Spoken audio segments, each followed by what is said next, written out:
Hello everyone, welcome back. I am Deepak Unyal, and in this tutorial I am going to introduce the bash shell, the way we can start it, we can use shell prompt, and finally how we can interact with it.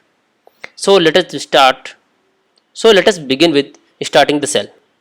So here in Linux you can go to the application and click on terminal. It's a program that provides an interactive access to the Linux system, and the shell the system start depend on your user ID configuration.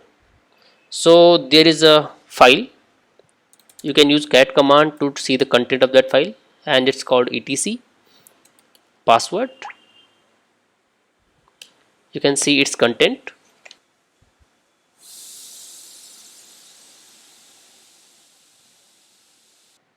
So this file contains a list of all the system user accounts along with some basic configuration information about each user. So here we'll take one sample entry from this file. So just pick this one and discuss it. You can see that there are 7 entry fields.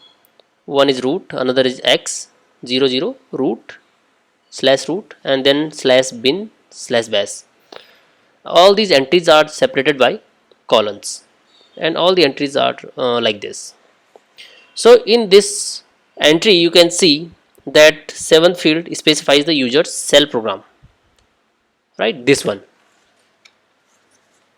So in this case user root has bin bash set as his default shell, which means that when root logs into the Linux system, the bash shell program is automatically started.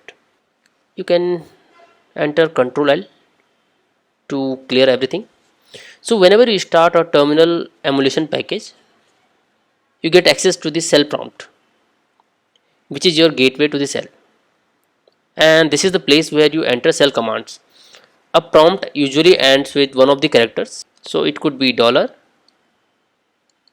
percentile, hash, or colon, and there are some other symbols like this, greater than or dash.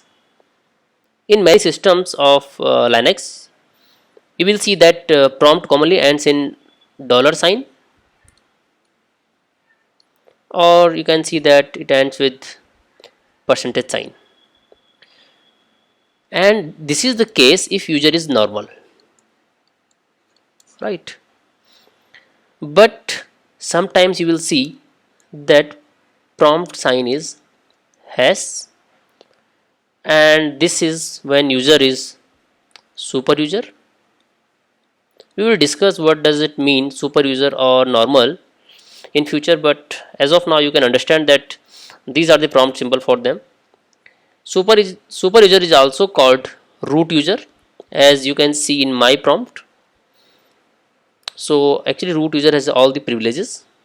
That is also clear from the name super user. But the basic or this default symbol is dollar, right? So many of the time when you start a system you will see this dollar sign. You have to use some command to see this hash sign, or when you enter your root mode, and any of these symbol whichever you see, they means that cell is waiting to enter some text. Here you can see, so it is waiting to enter some text here. You can write anything, like you can write ls, and then again there is a prompt for you. You can enter anything, like you can create some directory, right? So where you want to create a directory, that depends on you. First move to desktop using cd command, then you can check ls, and after you enter command you always need to press enter. You can see there is one directory. You can create another one with name cyber. Now again see that directory. You can go to inside directory, check ls, there is nothing inside that. You can use touch command to create a file. Maybe I want to create cyber.txt file. Now you can see that you have cyber.txt, but it has no content. We are using cat command to see the content, but check ls whether that file exists or not. You can see cyber.txt here. If you want to remove this file, you can use cyber.rm and then cyber.txt. Now you will find no file there. So what you have to do, you have another command nano, and then you can write any name abc.txt.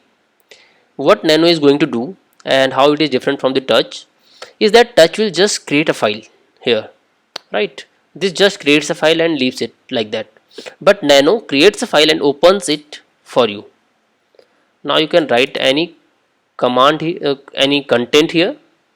This is created using nano, and then you have to save this file using control O, control X to come out of it, and now you can use cat command again to see the content of this file, right? One thing I want to tell you is you can create another directory inside this and so on. Now you can see there are two files. Everything is file in Linux. So what you have to do, you can remove abc.txt and again check ls. Now there is no abc.txt, but there is abc. I want to remove that as well, and you can see there is some error, cannot remove abc because it's a directory. So what you have to do, you need to write command like this, rm -r and then name of directory. This -r means that it's recursive,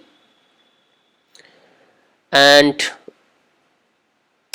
using this -r you are able to delete the directory, right? We will discuss these options in more detail in coming lectures, but as of now you have to understand that -r means recursive, and it is used to delete directories or directories inside directories. It means it might have multiple directories, right? I will clear all this and see there is nothing. I will do one thing for you, create abc. You can see there is abc. Now move inside abc, there is nothing inside it. Now create xyz, check ls. Now there is xyz. So recursive means we have abc, then we have xyz. You can see it from here. You can also do pwd to see the path of the file. Now we have cyber, abc and xyz. Why we are not able to delete abc from here? Because it wants us that there are some other files, or there may be another file, other files also inside this directory. So if you really want to remove these files, please use this -r, right? So recursively it will go inside each directory of this abc and run this rm command and delete everyone. Now you can see there is nothing, right? So this is how we can use the basic commands on the Linux shell. So I think this is enough for this lecture. What we are going to do in next lecture, we'll discuss the man command, which is used to access to the manual pages stored on the Linux system. So before this, if you have any doubt or query, if you have problem in implementation of anything, you can write in the comments. I will surely respond back. Thank you so much.